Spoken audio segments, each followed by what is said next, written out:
morning, Karen. Morning, Rachel.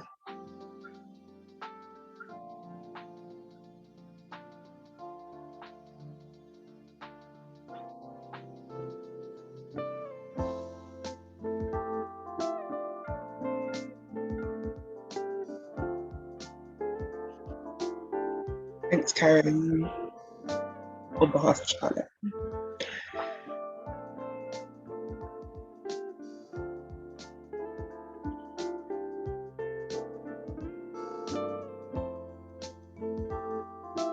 Good morning, Siobhan.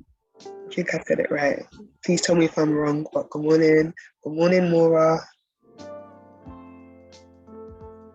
Good morning, Zed Williams. Good morning, Anthony. Good morning, everyone. I'm really delighted to welcome you to today's webinar, which is based on the power of language. So how do the words we use impact organizations, people with lived experience, and those accessing services? My name's Steph, and I'm an innovation partner at Fulfilling Lives Lambeth, Southwark and Lewisham. I'm joined today by my colleagues Diane, Winston, and Pauline today, who you will hear from shortly. You will have seen that as you entered the event this morning, a poem by Charlotte, who is someone we have worked alongside with in the program. Charlotte often feels misunderstood by society and those supporting her in the system, and uses poetry as a way to express the impact this has on her. We felt that this poem was a particular great example of how language and labels can dramatically impact those we work with and how words can leave a long-lasting impression. So before we get the program really started, here's some housekeeping. We are reaching you via Zoom webinar. This means your cameras and your microphones are automatically off. However, please do use the chat function and the Q&A section, because we will be going through that and I'll be referring to that as the event goes on. So having said that, we are hoping to hear from everyone, not just the panelists. We'd love everyone to add their name, as people have been doing already in the chat function. If you haven't, please do let us know where you're listening from, who you work with, what's your name, good morning. You can submit questions to the presenters and the panel via the Q&A icon, which should be at the bottom of your screen. This is encouraged. Please do ask questions. We want all of them. We'll be taking as many questions as possible, and our panelists may well have some questions for you too. We are recording the session. The recording will be available afterwards to ensure that anyone who couldn't make the event has access to the content that we have here. If you're a tweeter, please do tweet along. The Twitter handles of our panel and the hashtags we're using are on the screen and will pop up in the chat now, so you have access to them.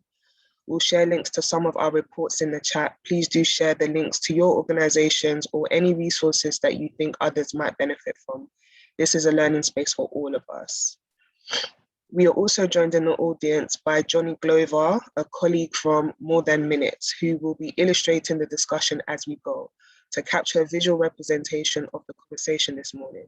We will be sharing the illustration once it's ready. We can also share the slides after the event, if that is useful for anyone. So who are we? Fulfilling Lives Lambeth, Southwark and Lewisham is funded by the National Lottery Community Fund and is part of the National Fulfilling Lives programme focusing on multiple disadvantages.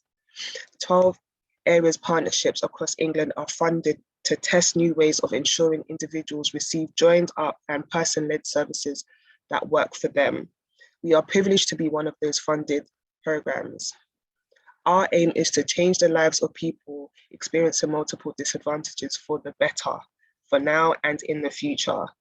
We hope to give an equal value to the voices of both the decision makers and the people we support, so that all opinions are heard and respected equally.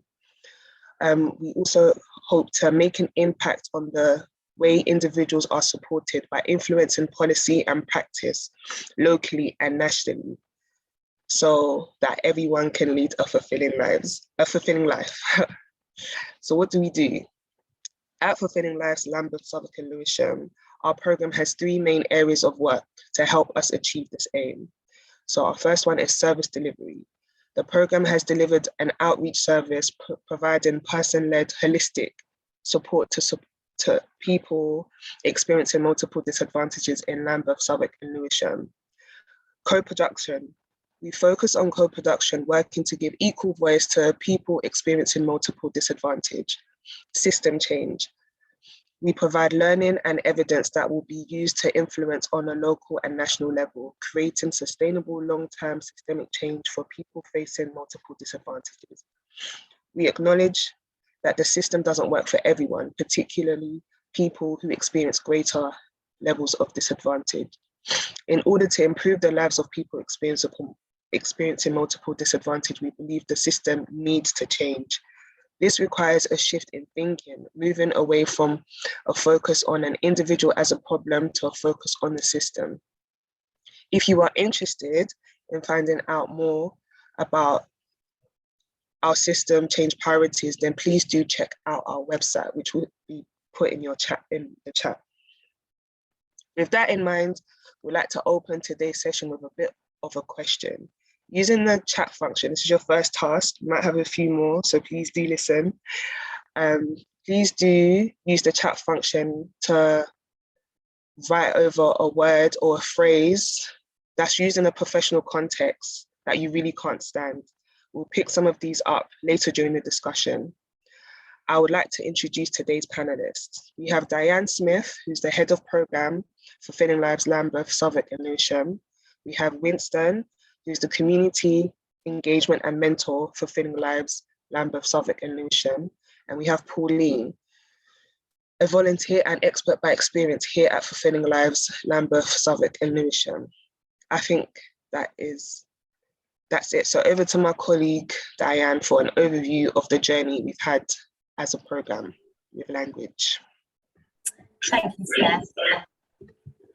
Thank you, Steph. I'm so excited about being invited as a panellist alongside Winston and Pauline and for Steph to facilitate us and to share our learning with I've just seen some of the people in the audience, the amazing array of experiences within the audience.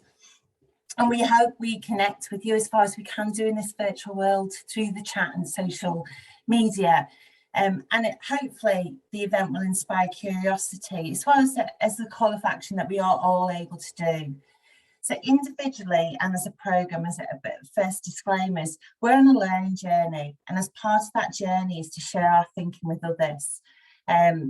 We hope that this event has an impact for you in several ways. It provides some insights into our learning, and that promotes some reflection, that inspires conversations with us and in your networks, and also provides you the confidence to compassionately challenge some of the generalisations and stereotypes that take place in our field. So to have a topic about language is to have a conversation, and that's quite difficult in this virtual world, but to explore meaning and to truly listen to others in different perspectives. And we hope this space gives you a little time to connect with the language that you use or hear from others, and to pay attention to the meaning for you and for others with kindness and curiosity. Language has always been important, and it's not fixed, and it's constantly evolving. For anyone that's been in the sector as long as I have, you and anyone that's received or delivering services in the audience, you may have had a conversation about how we describe the people who are receiving the service. For example, in my career, I've heard resident, client, service user, consumer, customer, people we support. We ask that through this, you continue to explore and be curious and compassionate and challenge words that could or are contributing to stigma, stereotypes, generalisations, and really pay attention to how those generalisations are framed and how we design, deliver and commission services. And we often need to consider that in the context of trauma, and particularly in consideration of gender and culture. In order to have a conversation about language, we have to start within ourselves first. And I know I may have used language in the past which may have come from a well-intended place. And every time I truly listen, I hear a unique perspective, and I have other reflections and thoughts about the language that I use. So it's never a right or wrong. So a few thoughts about the learning from the programme, and one quote and one person that really resonates is from Dr. Karen Treisman, who talks about seeing a person differently. You see a different person. You see a situation differently, you see a different situation. And I genuinely believe that language can influence the way people see others. It can be both positive, talking about somebody's strengths and not just about their needs. And equally, it can be really negative, being generalised, labelling and full of stigma, which can influence how you connect with that person and also influence how others see that person. Since the review in 2018, one of the first things that we needed to redefine was who we were working with and why us. Fulfilling Lives is commissioned to work with people who have interconnecting experiences of homelessness, substance use, mental ill health, interactions with the criminal justice system. We have worked with a group of women who have had a common experience of domestic and sexual violence, had children removed, and are at increased risk of community exploitation, which has led them to experiencing disadvantages at multiple stages in their life, from childhood through to adulthood. And all of their experiences were unique. So we didn't want to just outline a list of needs. We wanted to review people, and we did review people's life journeys and their stories. And after reviewing the experiences shared, what was really common was they at some point being described as hard to reach, non-engagers, a person with multiple and complex needs. And we then started to explore this narrative to shape some of the programme, started to look at the common experience of those with interconnected needs described earlier, and this label, where people were finding actually really difficult to access services. There was a reliance on an individual to create potentially hundreds of different relationships while they travel through a pathway of services, often not necessarily having had the positive relational experiences to fall back on. The services that we're trying to access and travelling through was difficult for a support worker or a link worker supporting them, never mind someone who was experiencing a crisis in their circumstances. So we often hear the narrative, people are hard to reach, people don't engage, they're non-engagers, multiple and complex needs, and we don't buy into this. We question this language and therefore bring a different lens to the conversation. Our focus is on changing the system and its behaviour rather than blaming the very people trying to access support that was designed to help them. We believe it's a system that is complex and hard to navigate and access, not the person. The system works in legislative frameworks, budgetary constraints, and which inevitably leads to silos and people falling through the cracks. And that doesn't mean it's hard when someone is so afraid of the system. I know we've got fellow practitioners in the room. And that is designed to help them. Or when somebody is lost in the need to cope with their circumstances and can't even see or even recognise the risks around them when others are trying to connect with them.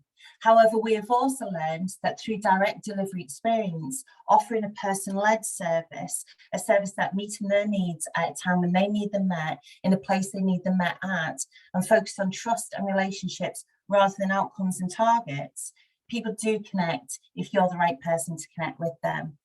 So by challenging our language on labels such as hard to reach, non-engagers, multiple and complex needs, we've also developed a different lens we come to you with, and importantly start trying to shift the focus of the labels from the person to understand how the services and system that need to change. The other big learning in this programme, which was a personal learning for myself, is also how we create language that is inclusive and accessible, how we translate language and check in on meaning with others, not only of people we support, but also fellow colleagues and professionals. Our working environments are full of acronyms and different meanings. And when I've changed sectors over the years, I've had to learn a whole new dictionary. In Fulfilling Lives, we're no different. I learned quickly that using big words with enthusiasm, like system change, can be met with enthusiasm. Some people just get you. And it can also be met with resistance, challenge, leaving you question yourself and your ability, and can feel quite isolating as a leader of a programme. So by using language that isn't inclusive and simple, it can create a hierarchy of power where it becomes challenging. And instead of bringing people with you, it creates a standoff between how qualified you are to talk about system change. It's also too abstract for people. How big is the system you want to change? Especially when not considering what people bring to the table with them. When someone's head is full of operational tasks and risks and competing demands that we all struggle with, the last thing you want is Diane bounding in talking about system change. And this is when the kindness comes in and the understanding. We are all learning together, and we can get better about how we describe and explain things so it is more inclusive, and be kind with that. So when I now think about system thinking, I use Donella Meadows. A system thinking is a way of thinking about the world that helps us understand how things interact. System thinking helps us to move away from looking at one-off events or towards understanding the root causes of systemic structures. We use system change, like Steph just talked about, is making an impact in the way people are supported by influencing policy and practice, both locally and nationally. Or simply put, what would make the difference to you in the work that you do or in delivery of the services that you receive? And let's provide the space to come together to really understand what the root causes are and look at long-term solutions. Language can build connections and strengthen our relationships.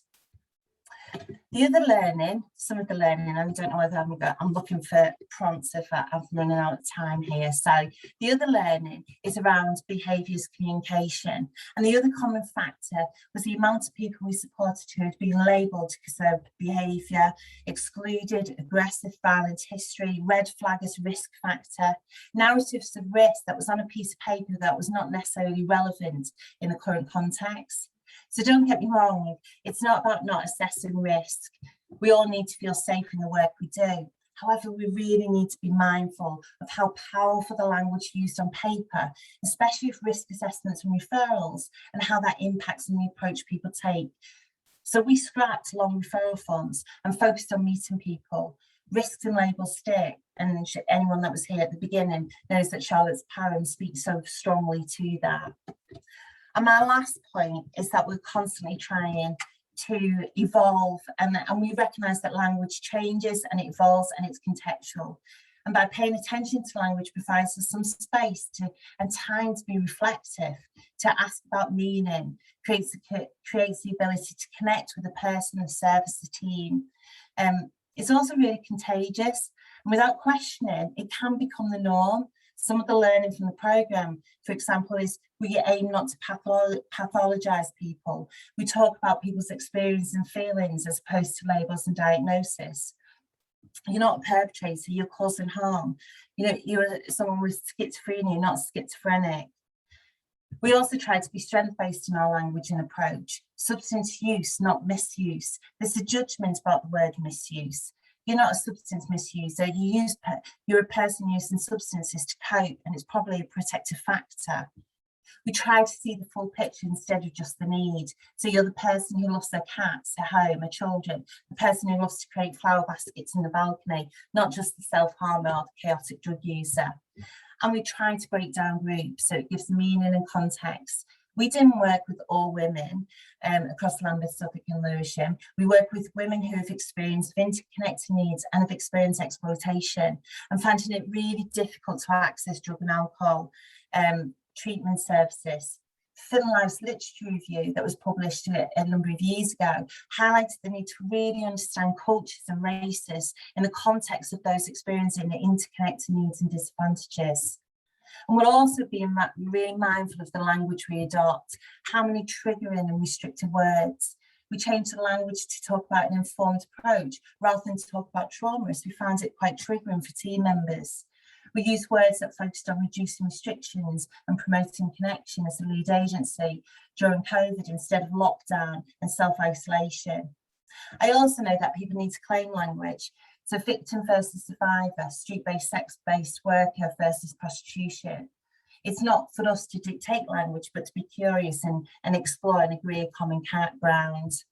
And we are continuing to learn and explore and be curious, and that's what this event is about the language we use and the perspective we bring.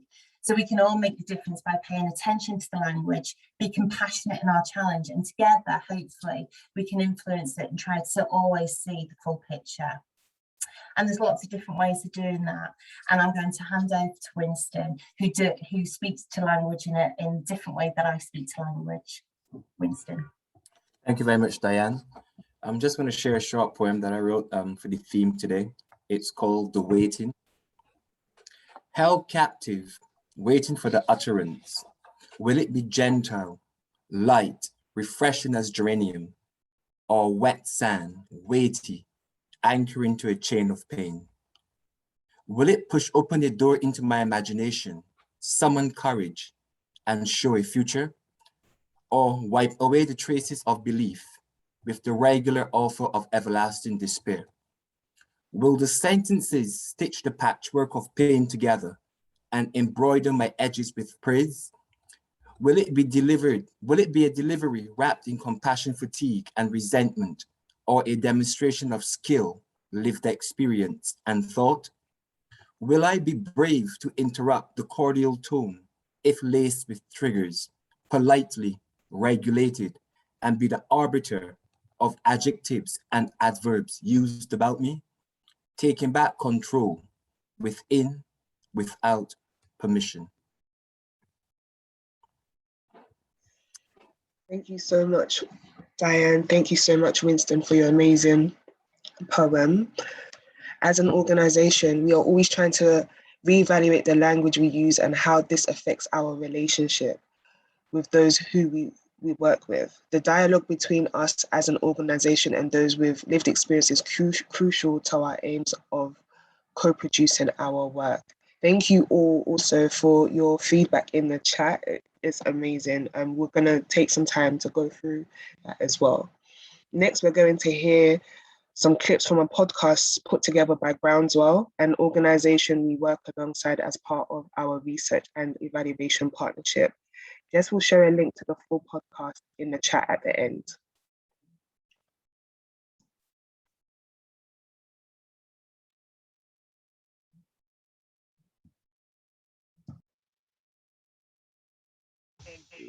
Missing piece. The missing piece. The missing piece. The missing piece.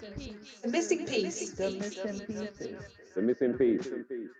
That's good. That's good. Isn't it? Disadvantage is a big thing. It could be where you was brought up, the family you come from. Disadvantage is a huge word. It's like always starting in second place. For instance, you could have two people want to go to the same university, but one's in a better position financially. I can go to that. That makes the other person disadvantaged.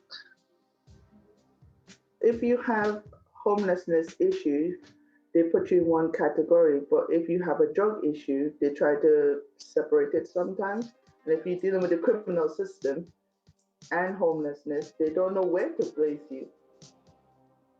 It also comes back to the thing that it's putting the label on the individual rather than looking at like the reason why that person might be experiencing difficulty. It's like, you are vulnerable. It means it's like labeling you as the problem, as if like you're responsible for that, for being vulnerable, whereas actually like the reason why you might be more likely to come to like some harm or be at risk of certain things is not actually because of you, it's because of the things that are happening around you. The word vulnerable, the reason why I don't like it, because of dealing with substance misuse, anytime people use that towards me, it makes me feel like I'm weak or narrow-minded and I'm going to fall back into old patterns.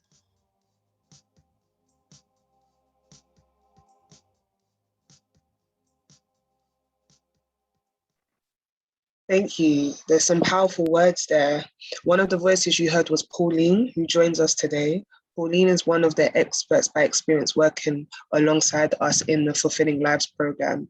She was introduced to us when we were gathering feedback for part 2 of the Dame Carol Black review on drugs, and has since played a significant role in working with our evaluation partners. So hi, Pauline, good morning. Thank you for joining us this morning. Good morning, everyone. Thanks for having me. So I'm just gonna jump straight into my questions for you. In the clip, one of the things that you said is that you hate the word vulnerable vulnerability. What would you replace that word with? We could take that as advice for everyone that's in here right now. I will replace that word with something that have more of a like different connotation to it. I will rather use at risk than vulnerable.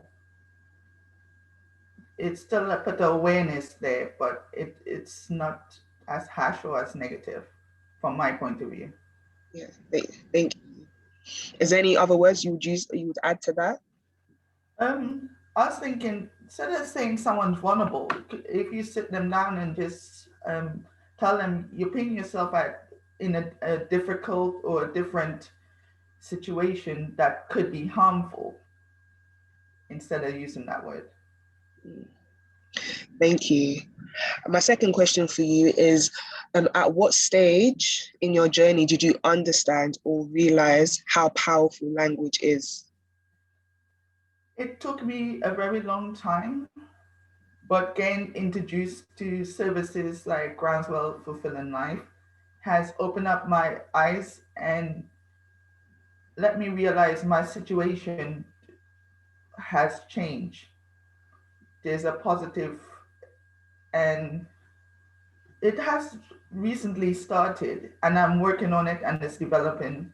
So the power of language is really important to me and it's really strong. I'm still learning more about it, but it's very interesting and it's really powerful. Thank you so much. Thank you for the questions in the Q&A section. Please do add some more questions. I have another question for you, Pauline, from the Q&A from the audience. Do you have any practical advice or tips for those working with people experiencing multiple disadvantage in relation to use of language? What can we all be doing? With services, I think you need to get to know the individual on a one-on-one basis to know what words they will prefer or not prefer, because language is so powerful. You could say one single word to an individual and it could make them remember about their past or something bad that happened, or it might remind them of something else, which could, from my point of view, people could shut down.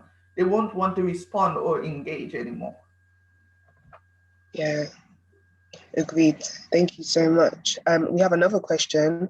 What can thinking about language achieve for the people we work with and alongside? Like how powerful is language? To me, powerful language is very powerful. It have a lot of words that we use that have similar meaning, but to that individual, it could be accepted differently. Example, in Spain, sunlight is noticed as feminine, when Germany is recognized as masculine, and the moon is other way around, is opposite. So it's the same, the sun and the moon, but to them it have different meaning. So it all depends on what results you're trying to get out of the situation. You have to get more one-on-one. Thank you so much. Diane? I think it's also, I mean, I touched on this as well, it's also about giving space, especially in the different fields that the audience and ourselves work in. It's about giving space to really think about the language that we're using, and that allows us to stop and just reflect on what that means and be curious and ask that meaning, like what Pauline said as well. I have you know, I might use a word that has meaning to me, but it might be completely different to Pauline or to a colleague in the team or to different people outside as well. So really taking time to just think about it, isn't it, Pauline, as well, and just think about how powerful this is, and especially if you're representing someone or advocating for someone as well, that's even more important to check the meaning, so you're doing them the service that you should be delivering as well. Thank you. Pauline, Winston, anything else you want to add to that? I just think language is very important because it can really build or destroy. And it's very important that we try to build and encourage. So like Pauline said, I think it's very important that we give people option. We often talk a lot about option, but we fail to give the option in language or to warn people. And then we don't understand. And then because these words have such negative meaning sometimes that when the person react to the word that we're using, the word that we use always blames the person. So we never examine ourselves and is it us and something that I said. And I think that is something that we really need to start to implement in our practice. Is it me? Is it what I said? And not to be so afraid to make a mistake because you're building a relationship. And I think if you can take that approach for language, you already have a good firm foundation, because if you're thinking about the person and how you're speaking to them, that's a great step in the right direction for a genuine relationship. And I think on that, Winston, as well, it's about creating that relationship first. Some people might not have might not be able to articulate how they're feeling or what language they want to use. And I think Kevin possibly talks about this in the chat about, some people might not have the experience of using different languages or what that meaning is. So really building that trusting relationship to explore and break down what those words mean for people is so critical, isn't it? It's just so. Thank you so much. I am just going to take some moments to go through the chat. We've got more questions, but I just want to go through the chat to see some of the bugbear words that people have put in. Wow, there's like so much.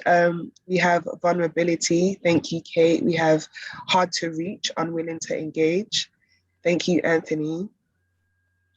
We have service user, Rona. Thank you, Rona. Not engaging, skeptic. It's their lifestyle, their choice. Chaotic, compliance, describing people as manipulative. Rejoin society when you have always been part of society. Yes, absolutely. Troublemakers. You are a victim. No, I am a survivor. A survivor of abuse, bringing it upon themselves because they chose to stay with a perpetrator. Single mom. No, we are mums. Gangs. Why did you stay? ? Instead, let's ask, why did they abuse? Wow, there's so much. Not vulnerable, but experiencing harm or the risk of future harm. Wow. Okay, another question that we have is, Pauline, can you tell us more about the project you were involved in for the peer research? How was it like to be involved? What was the key learning? The key learning for me was respecting the difference in abilities for everyone around me.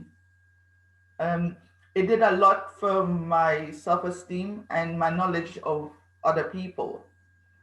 And I have used that experience, and actually at this moment, I'm supporting 2 other people with the information I learned as much as I can help. I'm paying it and giving them information onto other projects that could be beneficial to them. So it was really exciting. It helped me a lot. And I was really proud to be part of the research. Right, that's great. That's really good to hear as well. We have another question. This is to all the panelists. What's the best way to challenge a colleague on language? They've been working in the organization for a long time, and despite being challenged before, their language hasn't shifted. So what would you say? I mean, for me, I spoke to this in the first bit. It is about, I suppose if you challenge people there is a need to be challenged directly around some languages, absolutely. But I definitely think that if we go in with more of a compassionate and curious approach, and just nudge that language along, it certainly as a team, we kind of very early on in the programme, we highlighted the words that we weren't going to use. And that's continually evolved. And that doesn't mean that actually, you know, myself or team members might say something that actually that's not our word, or we get tongue-tied around, okay, we don't mean to talk about this, how do we reframe it? So it's a continual learning and continual kind of language. And then we put things in writing. We've put kind of a power language statement as well, and made sure that we've got common ground with the languages that we are accepting, but alongside people that we're supporting or working alongside to inform that as well. So to me, it's a constant conversation, one-to-one, as a group, to nudge that language along, basically, and be curious and be open about it, but be kind with it as well. I've had people say things to me about when we've talked about a person being supported, and that no matter what you do, Diane, it's not going to make a difference. They're going to be out there on the streets for years, and it's just, you know, my stomach turned in reaction to that. But if I reacted to that straight away, that's going to close the conversation down. So actually what we do is prove that that's not the case and do something differently. But yeah, I don't know, Winston, whether you want to talk to some of the journey that we've been on as well. Yeah, I think language is very important. I think sometimes with colleagues, if you hear something that's not correct and you try to approach them as a problem-solving mindset. So for example, a great example would be a colleague keeps saying that this person is being defensive all the time. If you make a suggestion, like say to the person, well, have you asked the same person, what is it that they're protecting? That changes the whole thing. So rather than going in like a teacher trying to correct grammar or something, you listen to the situation that they're facing with the bad language, you correct the language, but at the same time, provide an alternative solution for the problem they're facing. And they will then maybe come back and talk to you more and say thank you, and then you can have a conversation about language. Thank you. We have another question. It's great to see everyone engaging in the chat about their thoughts on language, and we'll go through that. But our next question is, when creating broadcast messages for recruiting for a service or a lived experience opportunity, what is the best way of thinking about language? Trying to think when we don't have a direct relationship. So my understanding is that when in the process of recruitment for a service or a lived experience opportunity, what is the best way of thinking about language? Is that language to use in the organization, or trying to see the type of language that the person already uses? Winston, you can. Yeah, I think this is where co-production comes in.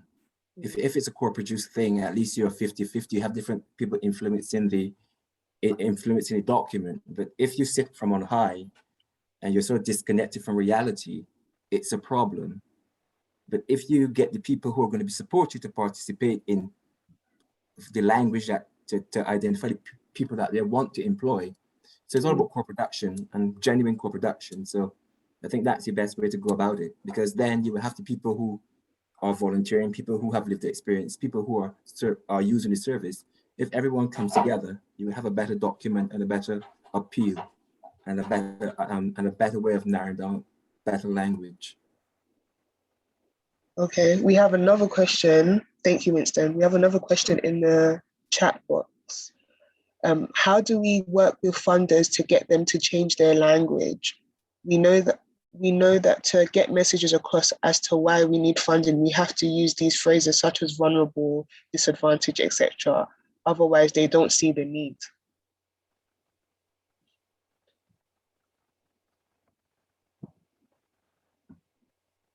Dad, do you have anything to say? I think, I mean, certainly for me, we we try not to use labels, and we're trying to use experiences of people and trying to break that down. I don't know if this is the answer to the question though, and I definitely think that there's definitely something about I need to think about that question a little bit more, Steph. Yeah, sure. There's definitely something around, certainly in terms of when it comes to gender and culture as well, that definitely came out in our literature review. We talk in blanket groups, we talk about homelessness or, you know, rough sleepers, and that tends to create a stereotypical image and a kind of, and actually it is about breaking it down to, you know, different people, mums, dads, but, you know, sons, daughters that are living on the streets as well, and in the 21st century, how it's acceptable, and actually the different levels of kind of what that looks like in terms of some people hidden in crack houses and some people actually on the streets as well. And I just think, yeah, I don't know. I mean, I would be more inclined to talk about experiences of people and to try to break that down and influence commissioning and funding around that as well, so that we are actually having services that are bespoke and meeting those needs as well. I don't know whether that answers the question there, so I might need to come back to you on that one. Thank you, Diane. I'm going to throw that question back into the audience. If you have any ideas or thoughts behind that question, please do let everyone know. I mean, off the top of my head, I can really appreciate the fact that at Fulfilling Lives, where like we try our best to be evidence-based. So if you can support what it is that you're putting forward for change with evidence, and not that it's hard to say no, but I mean, having good evidence to support what it is that you're standing up for is a good way to attempt, you know, to get other people to understand. I think just also going back to the recruitment question that somebody asked in the audience, is that we absolutely have changed our different approaches, and that is through asking different people about how we use job descriptions or personal specifications within an organisational structure. So sometimes you can't influence everything in a large organisation, but we changed the type of language that we were using in our job descriptions because we didn't feel that we were reaching the right people, basically. And that's definitely been in the community and peer team. Is definitely something that we've tried to speak to people to break down what we're asking people for as well. So that's definitely just coming back to that recruitment aspect. Thank you, Diane. We have some feedback from the audience. So Duncan says, work with funders to inform them, use your language to influence change on reporting and meetings. Thank you. Zara says, having conversations so that everyone starts to learn, be aware, and then show evidence. It makes them impossible to ignore. Exactly. Anthony says, be clear and specific in the identification of need. Absolutely evidence-based. Miranda says, in funding applications, if word counts allow, I try to explain the language we use in the organization and why, if it is different to what the funder uses. I also try to explain the needs for funding in an asset-based way rather than deficits. So it's about magnifying and building on assets rather than emphasizing vulnerability, neediness, and all those things we don't agree with. This is great. This is some really useful tips. Yes, I agree, Sophia. This is great. I'm just checking any more questions.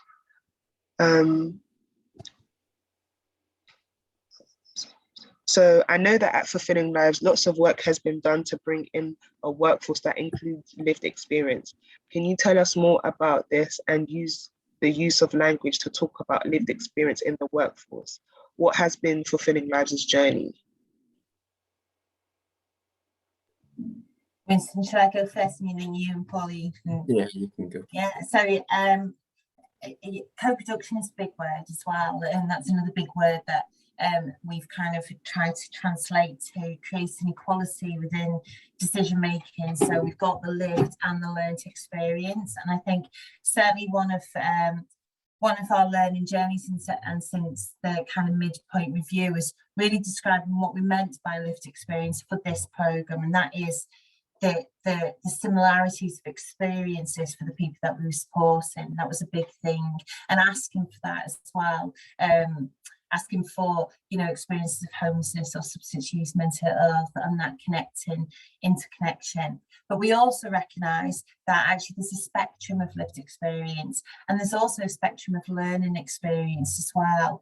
And we certainly created roles at the very beginning, which was really focused on people that might not have got a work experience, but definitely got more closer to their lived experience. But also recognise that people develop their learning experience quite quickly.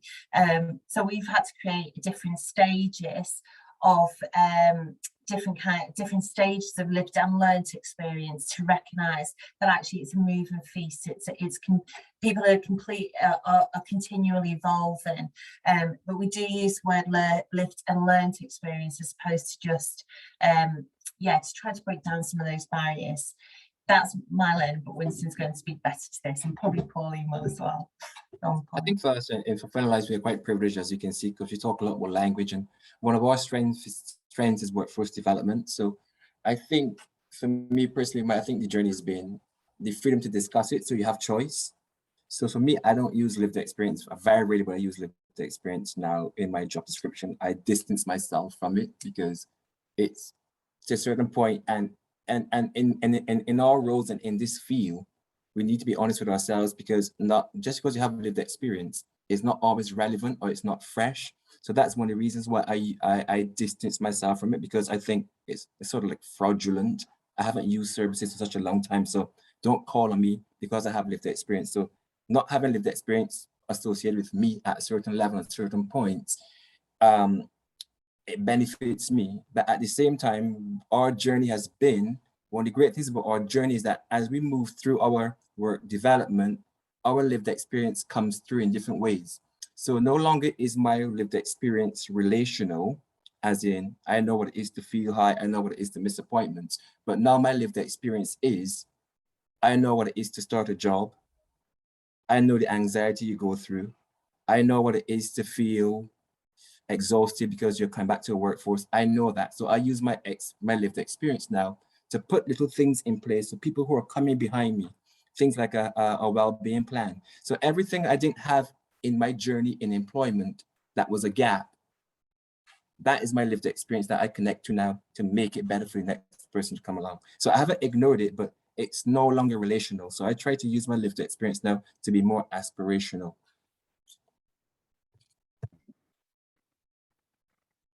That is amazing. Thank you, Winston. Thank you, Diane. Pauline, what's your thoughts? With the organization I'm involved with, I don't put my life experience at the beginning. My life experience is take it a day at a time, because every day I learn something new, and if I could apply it to a day-to-day basis, it's a bonus for me. It's a learning curve, and I take every step and try to develop it, and I have support from other people. So live experience is not always your past, far past. It could be yesterday. Thank you so much, Pauline. I have a question for you, actually. What has your current perception in regards to language? Now, how has your current perception in regards to language changed over the years? My perception of language before, it really didn't mean anything to me. It had words that was put towards me and words I used, and some of them was used as a weapon, not as a tool to build. It was a tool to break. And I had that from all ends. But knowing the power of language and trying to adapt it in my learning and day-to-day basis is quite beneficial to me. And it's really exciting, especially this topic, because a lot of research that I did, it was not something I got offline. I got from someone else's lived experience. And I actually learned a lot yesterday about language. It was there all the time. I just did not pay attention. And with languages, you have to listen and understand and give an open mind to everything around you. Thank you so much. That's great. Another question to everyone. What's been the most challenging experience for you with language, and how have you made improvements?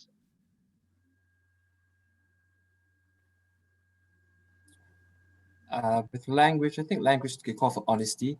The biggest challenge for me is realizing my triggers and admitting them, and being able to tell people that it's affected me, because sometimes as workers, we think we're not allowed to speak about what triggers. We're all human. So for me, it's identifying what affects me and finding a way to work with it so that my communication and my behavior will both be beneficial to others, my colleagues, and people that I work with. So it's about looking after myself in relation to the language that affects me and noticing what affects me. Pauline, Di?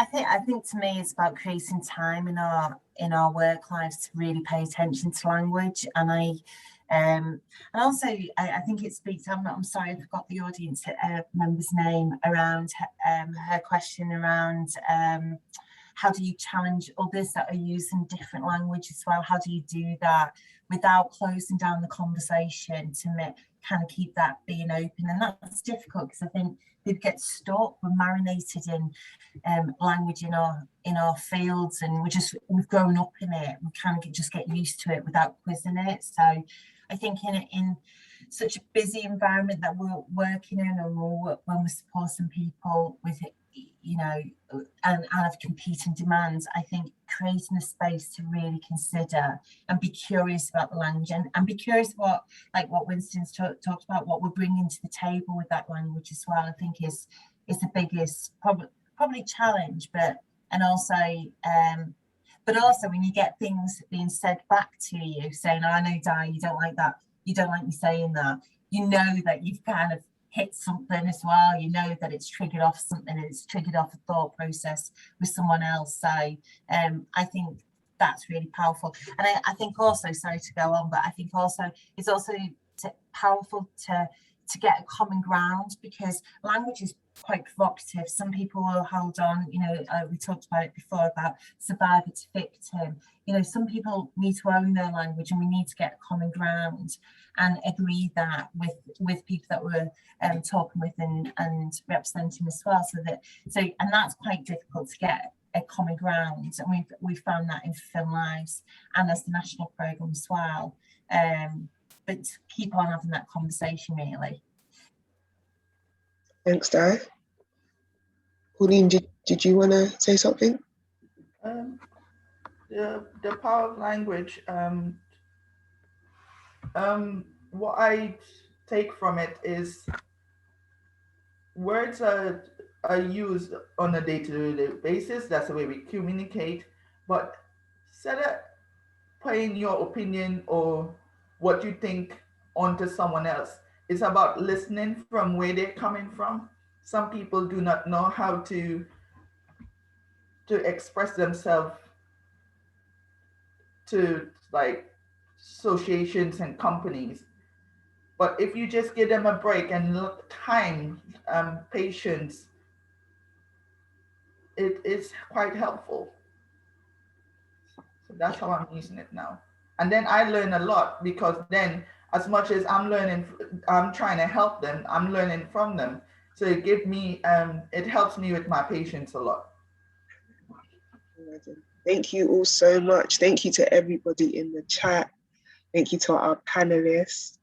It is time for us to wrap up, but before you go, please use the chat function to give us a sparkly moment that you'll be taking away with you. Something positive, something nice, something great. Please go ahead. I feel really honored to have been part of today's webinar. Thank you, Pauline, Winston, and Diane, for making it so much fun and sharing your wisdom and ideas. And a massive thank you to everyone for attending. It's been great to have you all here. We've appreciated your participation, wonderful contributions and questions, and I hope you have had a good time too. So what's next? Next, Fulfilling Lives LSL is in its final year of our 8-year funded program. A big part of this phase is about sharing our learning, which we'll do via reports and shared learning events like this one.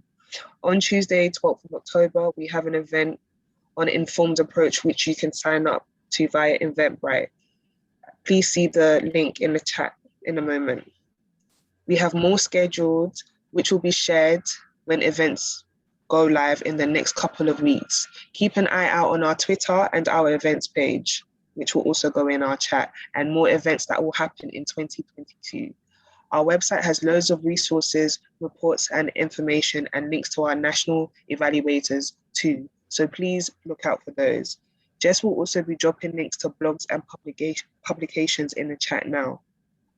And finally, please do support us by completing the online feedback form, which is also in the chat. It should take only 5 minutes. We look forward to hearing from you all again soon. Thank you again to our panelists and all of you in the audience. See you next time.